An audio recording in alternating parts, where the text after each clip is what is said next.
सुनेको छैन तर उहाँले चाहिँ सुने अनुसार मैले हेरे अनुसार सोसियल मिडियामा नेपालको भूमि भारतको भूमि लिम्पियाधुरा लिपुलेख चाहिँ भारतको हो नेपालसँग के प्रमाण छ भनेर क्वेसन गर्नु भएको छ भने मैले सुने त्यो त गर्नु भएको छ त हिसाबले तपाईले सुनेन भन्न मिल्छ भने हिसाबले कुटनीतिक हिसाबले छलफल वार्ताबाट हाम्रो भूमि ल्याउनु पर्छ भन्ने कुरा चाहिँ जायज कुरा हो तर हाम्रो भूमि चाहिँ हाम्रो हुनुमा प्रमाण के छ भनेर कसैले सोधेको छ भने चाहिँ त्यहाँ सायद सहायता गिरोस् जोसुकै होस् यो चाहिँ कारबाहीको तपाईलाई लाग्छ कि लाग्दैन सुन्नुहोस् त तपाईलाई लिपुलेख लिम्पियाधुरा हाम्रो भूमि लाग्छ कि लाग्दैन यो बिल्कुल हाम्रो भूमि हो यो कुरा त हामीले प्रश्न भन्दै आएको छौँ तपाईले हाम्रो भन्ने तपाईकै पार्टीको जिम्मेवार पदमा रहेको सरिता गिरीले हाम्रो हो भन्दैनन् उहाँले त भारतको हो भन्ने किसिमको अभिव्यक्ति दिँदाखेरि विवादित भएन त्यो अभिव्यक्ति हो त्यो हाम्रो संगठनको र पार्टीको अभिव्यक्ति होइन सरिता गिरीले त सिधै भारतको सिधै भारतबाट परिचालित जस्तो देखियो नि त तपाईले यहाँ फेरि हाम्रो हो भन्ने उता उहाँले पार्टी तपाईँकै पार्टीभित्र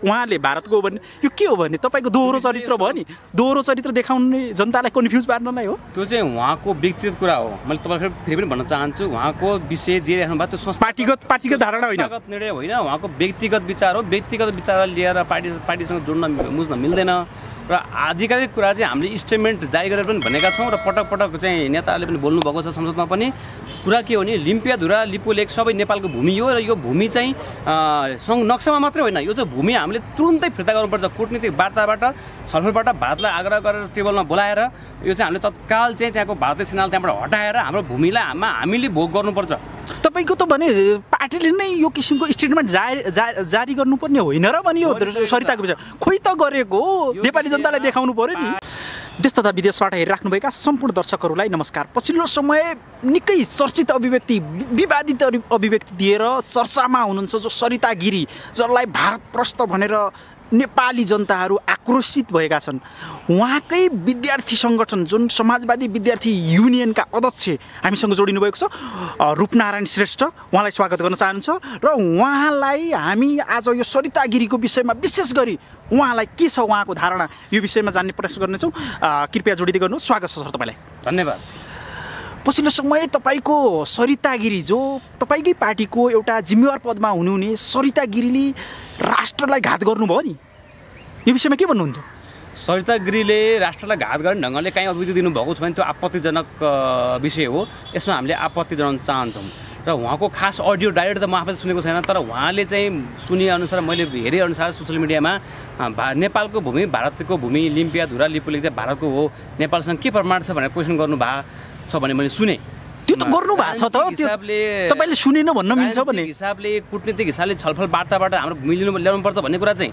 जायज कुरा हो तर हाम्रो भूमि चाहिँ हाम्रो हुनुमा प्रमाण के छ भनेर कसैले सोधेको छ भने त्यहाँ सायद सहायता गिरोस् जोसुकै होस् यो चाहिँ कारबाहीको तपाईलाई लाग्छ कि लाग्दैन सुन्नुहोस् त तपाईलाई लिपुलेख लिम्पियाधुरा हाम्रो भूमि लाग्छ कि लाग्दैन यो बिल्कुल हाम्रो भूमि हो यो कुरा त हामीले प्रश्न भन्दै आएको छौँ तपाईले हाम्रो भन्ने तपाईँकै पार्टीको जिम्मेवार पदमा रहेको सरिता गिरीले हाम्रो हो भन्दैनन् उहाँले त भारतको हो भन्ने किसिमको अभिव्यक्ति दिँदाखेरि विवादित भएन त्यो अभिव्यक्ति हो त्यो हाम्रो संगठनको र पार्टीको अभिव्यक्ति होइन यो विषयमा चाहिँ हाम्रो संगठनले चाहिँ पहिलेदेखि नै भन्दै आएका छौँ कि यो भूमि हाम्रो हो भनेर भारतीय दूतावास अगाडि गएर भारतले जारी गरेको नक्सा जलाएर चाहिँ हाम्रो नक्सा जारी गर्नुपर्छ भनेर सबभन्दा पहिला चाहिँ भन्ने त हाम्रो संगठन हो नि अनि तपाईँको संगठनको एक कुरा भने पार्टीका नेताहरूले अर्को कुरा गर्दाखेरि केही नेताहरू है सबै नेताहरू नभनौँ केही नेताहरूले बाबुराम भट्टराईले त बोल्नुभयो हो सबभन्दा पहिला नै बाबुराम भट्टराईले त्यहाँ रोड बनाउँदाखेरि तपाईँको यो रोड बनायो भनेर संसदमा बोल्ने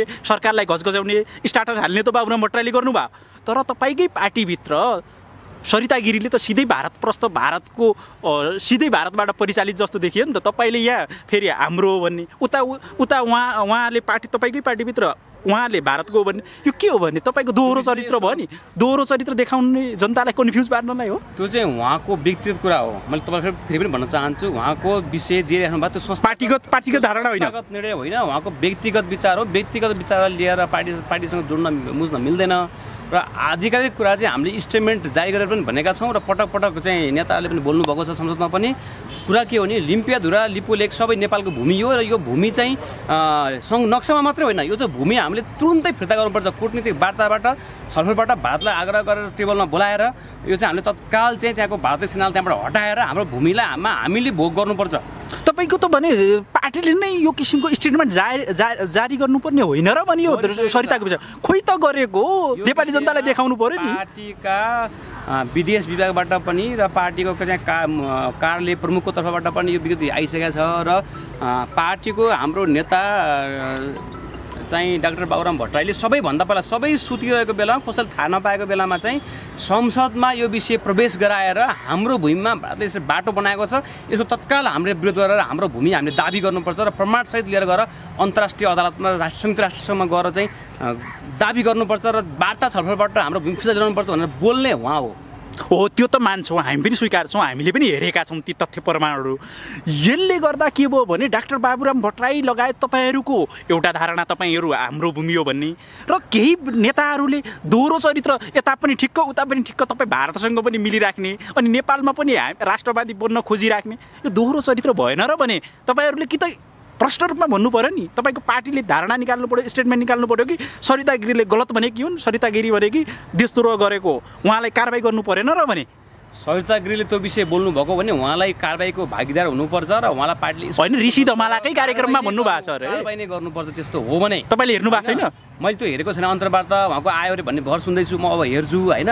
तर उहाँले त्यो बोल्नु भएको भने चाहिँ त्यो चाहिँ जो कसै पनि कुनै एउटा व्यक्तिलाई हेरेर पार्टी सङ्गठनको धारणा नै दाउमा राख्न सकिन्न, यो कम्प्रोमाइज गर्न सकिने कुरा होइन, यो कम्प्रोमाइज हुँदैन। तपाईँको पार्टीबाट के कारबाही हुन्छ उहाँलाई? कारबाहीको बारे सवालमा त पार्टी छलफल गर्ला, तर हामीले पार्टीलाई भन्छौँ र यो कुरा चाहिँ उठाउँछौँ। अझैसम्मको कारबाही गर्न तयार हुनुहुन्छ कि नै? अझैसम्म कारबाही गर्नुपर्छ। यो चाहिँ के भने राष्ट्रियता सबभन्दा प्रमुख कुरा हो होइन, देशभक्ति सबभन्दा प्रमुख कुरा हो। त्यसपछि बल्ल पार्टी हो, त्यसपछि बल्ल सङ्गठनहरू हुन् होइन।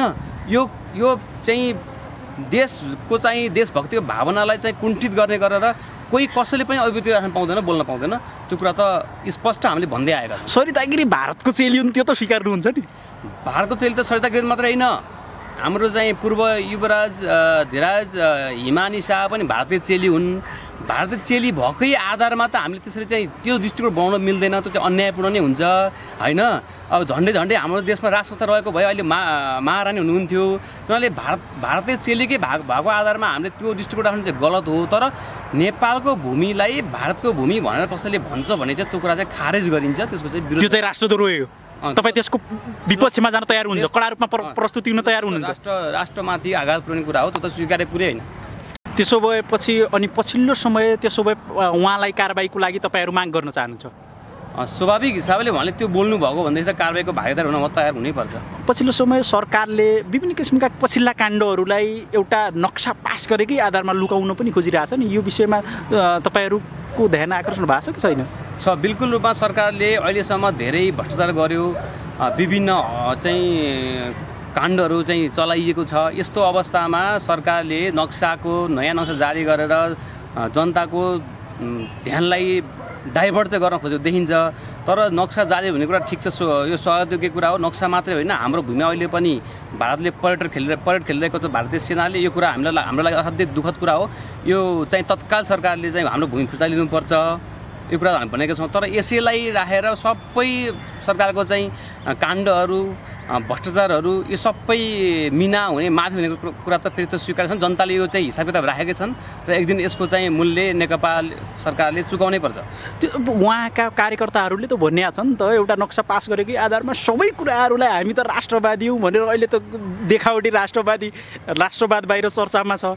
जो यथार्थमा राष्ट्रवादी छन् तिनीहरू ओझेलमा पढेको पनि देखिन्छ। तपाईँको यही विषयमा पछिल्लो समय कोरोना राहत कोष तपाईँको 10 अर्ब भन्दा बढीको हामीले खर्च भइसकेको छ। यो विषयमा सर्वसाधारण जनताले 10 अर्बको सेवा सुविधा पाए त? बिल्कुल पाएन। 10 अर्ब केमा खर्च भयो हामीले त्यो प्रश्न गर्नेवाला छौँ। प्रश्न गरि पनि रहेका छौँ। अहिले लकडाउन भएको कारणले हामीले प्रदर्शन चाहिँ गर्न सकेका छैनौँ, तर यो विरोध गर्नुपर्छ। उहाँले स्पष्ट ढङ्गले चाहिँ केमा खर्च भयो, कुन कुन शीर्षकमा हो, यो चाहिँ उहाँले स्पष्ट ढङ्गले चाहिँ राख्नुपर्छ, चित्तबुद्धि जवाब दिनुपर्छ। यो कुरा चाहिँ हामीले सहज ढङ्गले ल ठिकै छ, यो नक्सा जारी गरेर राष्ट्रवादको कुरा लिएर आइहाल्यो भनेर छोड्ने कुरा छैन। र सरकारले चाहिँ पछिल्लो समय नेपाली जनताको देशभक्तिको भावना र राष्ट्रवादको भावनामाथि चाहिँ ठुलो चाहिँ चलखेल गरेर यसलाई चाहिँ कसरी हुन्छ, अब चाहिँ आफ्नो स्वार्थ पुरा गर्ने ढङ्गले यसलाई प्रयोग गरिरहेको देखिन्छ।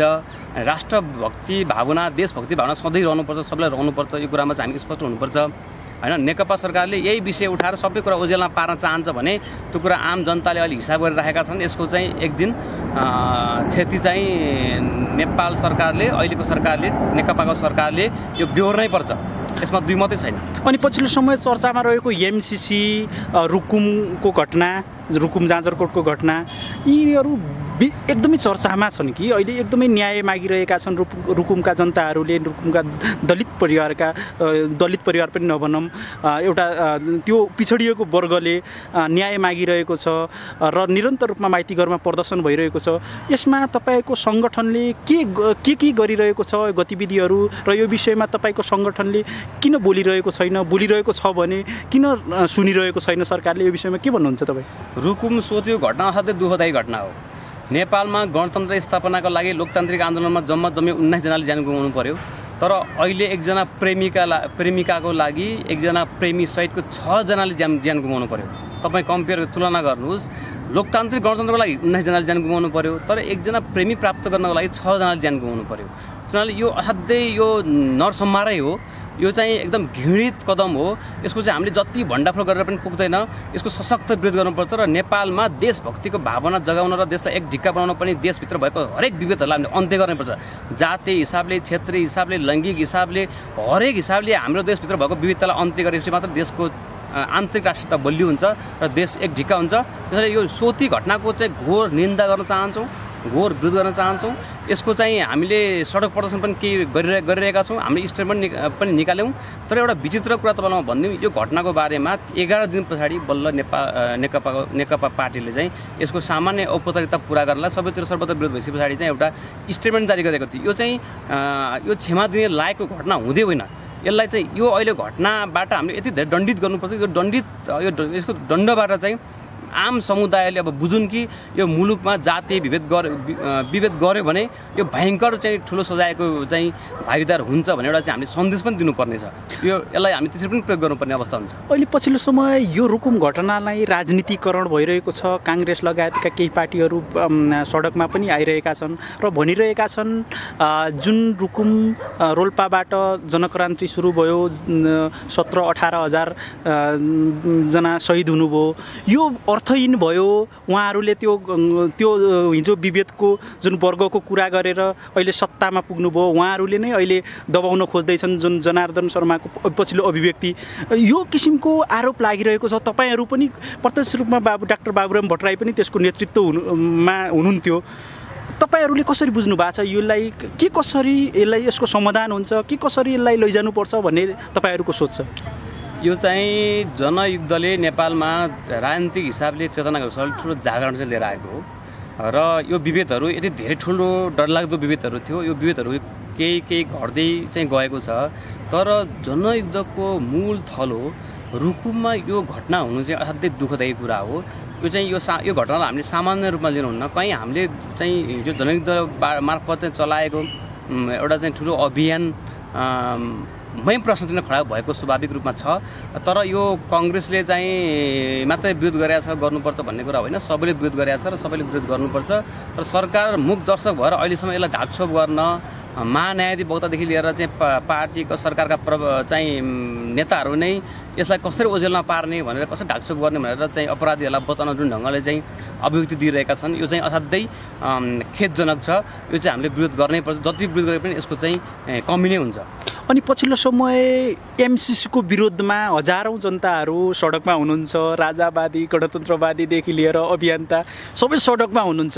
तपाईँको यसमा धारणा के छ? एमसिसी पास हुनुपर्छ भन्ने पक्षमा हुनुहुन्छ कि या एमसिसी पास हुनु हुँदैन, नेपालमा ल्याउनु हुँदैन भन्ने पक्षमा हुनुहुन्छ कि के हुन्छ, केमा हुनुहुन्छ तपाईँको प्रश्न धारणा दिनुहोस् त। यो सन्दर्भमा चाहिँ हामीले विदेशी सहायता नलिने भन्ने छैन, विदेशी सहायता लिनुपर्छ। लिने अवस्थामा हाम्रो देशको अहिलेको आर्थिक अर्थतन्त्र तपाईँले देख्नुभएकै छ। उनीहरूले एमसिसीको सहयोगको सन्दर्भमा चाहिँ के छ भने त्यहाँ भएको केही बुदाहरू, केही अलिक महत्त्वपूर्ण बुदाहरू जुन चाहिँ देशको चाहिँ सार्वभौम सत्तामाथि नै आँच पर्ने खालको बुदाहरू हटाएर यसलाई चाहिँ परिमार्जन गरेर सहायता लिने कुरा नै वैज्ञानिक हुन्छ। हामी धेरै आवेगमा जानु पनि जरुरी छैन। धेरै अब हामीले विवेकपूर्ण ढङ्गले चाहिँ एमसिसीलाई परिमार्जन गरेर पास गर्नु नै अहिलेको चाहिँ तत्कालीन एकदम आवश्यक कदम हो। राष्ट्र प्रमुख जुन प्रधानमन्त्री केपी शर्मा ओलीले भन्नुभएको छ नि, हामी झ्यालबाट होइन ढोकाबाटै एमसिसी पास गरेर देखाउँछु, हामी यो परिमार्जन पनि गर्दैनौँ भन्ने किसिमको अभिव्यक्ति दिइराख्नु भएको छ। त्यो कुरा त उहाँले अभिव्यक्ति मात्रै होइन, नेकपा पार्टीले त सचिवालयको बैठक बसेर बाहिर जनतालाई भन्न सकेको छैन फेस सेभिङको डरले। तर आन्तरिक हिसाबले उहाँहरूले चाहिँ पार्टीबाट पास गरेरै संसदमा टेबल गर्नुभएको। पार्टीबाट पास नगरिकन सरकारले क्याबिनेटबाट पास गर्दैन, क्याबिनेटबाट पास नगरिकन संसदमा अनुकूलन भएन। तर नेकपाले त प्रष्ट ढङ्गले यो अगाडि लिएर आएकै छ। तर उहाँहरूले सिधै लिएर आउनु भएको छ। यो सिधै होइन, त्यहाँ भएको आपत्तिजनक बुदाहरूलाई हटाएर पास गर्ने कुरा चाहिँ यो हाम्रो दृष्टिकोण, हाम्रो भनाइ हो। यदि सरकारले पास गर्यो भने, त्यत्तिकै पास गर्यो भने के हुन्छ? तपाईँ सडकमा आउन तयार हुनुहुन्छ? यत्तिकै पास गरेर त विरोध गर्नु परिहाल्छ, यो त स्वाभाविक कुरा हो र विरोध पनि हामी गर्छौँ। सडकमा आउनुहुन्छ? हो, सडकमै आउनुपर्छ। अनि अन्तिममा जाँदै तपाईँको पार्टी डाक्टर बाबुराम भट्टराईमाथि विभिन्न किसिमका प्रश्न उठै हुन्छ। यो विषयमा के भन्न चाहनुहुन्छ? विभिन्न किसिमका अभिव्यक्ति दिइरहेका हुन्छन् डाक्टर बाबुराम भट्टराईलाई देशद्रोही एजेन्टहरू भन्ने किसिमका पछिल्लो समय गलत ती वाक्यहरू प्रयोग गरिरहेछन्। यो विषयमा के भन्न चाहनुहुन्छ? त्यो चाहिँ राम्रोसँग नबुझिकन, राम्रोसँग नपढिकन र उहाँको अभिव्यक्ति स्पष्ट ढङ्गले उहाँकै आवाजमा नसुनिकन यो हावाको तालमा चाहिँ गरिएको अभिव्यक्तिहरू हो, त्यो भिडको अभिव्यक्ति हो। मलाई लाग्छ डाक्टर बाबुराम भट्टराई खास भन्ने हो भने इमान्दार ढङ्गले देशप्रेमको भावना राख्ने, देशको आन्तरिक राष्ट्रियतालाई मजबुत बनाउने र बाहिरी राष्ट्रियतालाई पनि सन्तुलित ढङ्गले चाहिँ कूटनीतिक वार्ता छलफलबाट अगाडि लानुपर्छ भन्ने चाहिँ सच्चा देशभक्ति चाहिँ डाक्टर बाबुराम भट्टराई हो। तर मान्छेले न्युज ढङ्गले बाबुराम भट्टराईलाई नङ्ग्याउनु लाग्यो। उहाँको कमी कमजोरी नदेखे पछाडि के भन्ने त एउटा खालको चाहिँ ब्लेम लगाइदिने, त्यो भए सजिलो भयो। त्यसको लागि चाहिँ के मान्छे न्युज ढङ्गले त्यो प्रचार गरिरहेको छ र धेरै मान्छे चाहिँ त्यसैको तालमा बहकिएर विरोध गरिरहेको छ। तर बाबुराम भट्टराईले देशको अहितमा कहाँनिर काम गर्यो? तपाईँ देख्नुभयो भने महाकाली सन्धि जो महाकाली नदी नै बेच्यो नि, त्यो त डाक्टर बाबुराम भट्टराईले बेचेको होइन, त्यो त प्रचण्डहरूले बेचेको होइन, त्यो त शेरबहादुर देउवा, केपी शर्मा ओली, माधव कुमार नेपाल लगायतले मिलेर बेचेका हुन् होइन। हामी तथ्यमा जानु पर्यो। बाबुराम भट्टराईहरूले कहाँनिर देशको अहितमा काम गरे, कुनै तथ्य चाहियो नि त। तर अहिले भएको काङ्ग्रेस पार्टी र पूर्व एमालेहरूले प्रशस्तै यस्ता घटनाहरू छन् जो आफ्नो सत्ता र शक्ति टिकाउन लागि विभिन्न देशका चाहिँ स्रोतहरूलाई चाहिँ उनीहरूले चाहिँ दोहन गर्दै दाउमा राख्दै विदेशीलाई सुम्पिएको, पाउ चढाएको त हामी प्रश्न देख्न सक्छौँ। यो तथ्य यो तथ्यमा हेर्ने हो भनेदेखि त यो त स्वतः देख्ने कुरा हो। तपाईँले भन्न खोज्नुभएको सत्यमा आधारित, तथ्यमा आधारित न्युज होइनन् यिनीहरू, फेक रूपमा त्यत्तिकै हावादारीमा, हावाको बहकाइमा बगेर यिनीहरू यो किसिमको अभिव्यक्ति दिइरहेछन् भन्न खोज्नुभयो हो। के मान्छे न्युज ढङ्गले त्यो भ्रम चलाउन खोजेका छन्। तर मलाई लाग्छ बाबुराम भट्टराईले कहीँ पनि देशलाई आघात पुग्ने निर्णय गर्नुभएको छैन। बरु उहाँले चाहिँ के गर्नुभएको छ भने हाम्रो देशको राष्ट्रियतालाई बलियो बनाउनलाई चाहिँ एउटा भूगोललाई जोड्नुपर्छ, अर्को चाहिँ नागरिक समुदायहरूलाई, विभिन्न जातिहरूलाई, लैङ्गिक समुदायहरूलाई, पिछडिएको क्षेत्रहरूलाई, दलितहरूलाई राष्ट्रिय भावना जागरण लिएर आउन पनि उहाँले चाहिँ एकताबद्ध पार्न पनि समावेशिताको कुरा उठाउनु भएको छ, समानुपातिक प्रतिनिधित्वको कुरा उठाउनु भएको छ होइन। देशलाई बलियो बनाउनलाई चाहिँ प्रत्यक्ष निर्वाचित कार्यकारी राष्ट्रपतिको कुरा उठाउनु भएको छ। यो हिसाबले हेर्ने हो भनेदेखि उहाँले देशभक्तिको चाहिँ खास चाहिँ कदम त उहाँको देखिन्छ जस्तो चाहिँ भड्किन लागेको मधेसी समुदायको जुन अधिकारबाट वञ्चित भएका छन् उहाँहरूलाई मूल राजनीतिको धारमा लिएर आएर प्रतिनिधित्व गराउने, जोड्ने, उहाँले चाहिँ जोड्ने कुरा गर्नुभएको छ। त अरू मान्छेहरूले चाहिँ देशभक्तिको नारा लगाउँदै सडकमा उफ्रिँदै उतापट्टि चाहिँ मधेसीलाई लात्ताले हान्ने, उतापट्टि चाहिँ जनजातिलाई लात्ताले हान्ने, उतापट्टि चाहिँ महिलाहरूलाई हान्ने, उतापट्टि दलितमाथि आक्रमण गर्ने हिंसा गर्ने, विभेद गर्ने। हामीले चाहेको राष्ट्रियता यो होइन। हामीले चाहेको राष्ट्रियता के भने सबै जाति लिङ्ग होइन सबै धर्महरूलाई सबैलाई समान दृष्टिकोणले राज्यले हेर्नुपर्छ। राज्यको दृष्टिकोणमा सबै सन्तान हुन्, सबै समान हुन्। आमाको नजरमा चाहिँ सबै सन्तान बराबर भए जस्तो जब सबै सन्ततिहरूले समान अधिकार पाउँछन्, समान अवसर पाउँछन्, समान माया पाउँछन्, प्रेम पाउँछन्, त्यसपछि न घरहरू बलियो हुने हो। जब हामीले आन्तरिक राष्ट्रियता मजबुत बनाएर देश एकताबद्ध हुन्छ त्यसपछि बाहिर राष्ट्रियता पनि हाम्रो चाहिँ बलियो बन्ने कुरा हो। यस्ता वैज्ञानिक कुरालाई छाडेर मान्छेहरू भकिरहेका छन्। मलाई अचम्म लाग्छ। यो देश त कुनै एक जातिको मात्र देश छैन, कुनै एउटा भूगोलको मात्र देश छैन। यो त हिमाल पहाड मधेस सबै मिलेर बनेको एउटा चाहिँ हाम्रो साझा भूमि हो, साझा थलो हो। यसलाई टिकाइराख्न चाहिँ हामीले चाहिँ यो विभिन्न विदेशी समुदायहरूसँग चाहिँ कूटनीतिक सम्बन्धलाई सन्तुलित ढङ्गले चाहिँ कायम गरेर हामी अगाडि बढ्नुपर्ने हुन्छ। अन्तिममा जाँदै तपाईँ नेपाली जनतालाई जो हाम्रो दर्शकहरूलाई के भन्न चाहनुहुन्छ? मेरो कुरा दर्शकलाई के छ भने तपाईँहरू सबैले पोलिटिक्स बुझ्नु पऱ्यो। पोलिटिक्स नबुझेसम्म तपाईँलाई शासकहरूले ठगिरहन्छन्, तपाईँहरूमाथि अन्याय भइरहन्छ, तपाईँहरूको भोटहरू लुटिरहन्छन्। त्यसैले तपाईँहरू कुरा बुझ्नुपर्छ। तर कुरा चाहिँ बहकावमा होइन, हल्लाको भरमा होइन, को नेताले के बोल्नु भएको छ, के कदम चाल्नु भएको छ त्यो सम्झेर आजको दिनमा राष्ट्रियताको चाहिँ गीत गाए पछाडि हिजोका दिन भएको सबै अपराधहरू, सबै भ्रष्टाचारहरू, सबै चाहिँ अन्याय अत्याचारहरू चाहिँ हामीले चाहिँ सहनुपर्छ भन्ने होइन। र चुनावको अघिल्लो दिन मात्र के हुन्छ भन्ने कुरा होइन। प्रत्येक पार्टीको चाहिँ राजनीतिक एजेन्डा सिद्धान्त हेर्दै तिनीहरूको प्रत्येक समयको चाहिँ गतिविधि कदमहरू निहाल्दै हामीले सही ठाउँमा चाहिँ मत हाल्न सकेनौँ भने, सहीलाई सही भन्न सकेनौँ भने, गलतलाई गलत भन्न सकेनौँ भने यो देश फेरि बन्नेवाला छैन। यो देशमा सधैँ हामी यही अवस्थामा विदेशीको सहायता लिनुपर्ने, विदेशीसँग भिख माग्नुपर्ने अवस्थामा हामीले राख्नुहुन्न। यसलाई हामीले समृद्धिको बाटोमा लानुपर्छ। समृद्धिको बाटोमा लानका लागि चाहिँ हामीले राष्ट्रिय एकतालाई बलियो बनाउँदै पार्टीहरूको एजेन्डालाई ध्यानपूर्वक हेर्दै र सही ठाउँमा मतदान गर्दै सही नेताहरू चयन गर्दै हामी अगाडि बढ्नुपर्छ भन्ने म अपिल चाहिँ आम नागरिक, विद्यार्थी, युवा सबैलाई म गर्न चाहन्छु। धन्यवाद सर। धन्यवाद।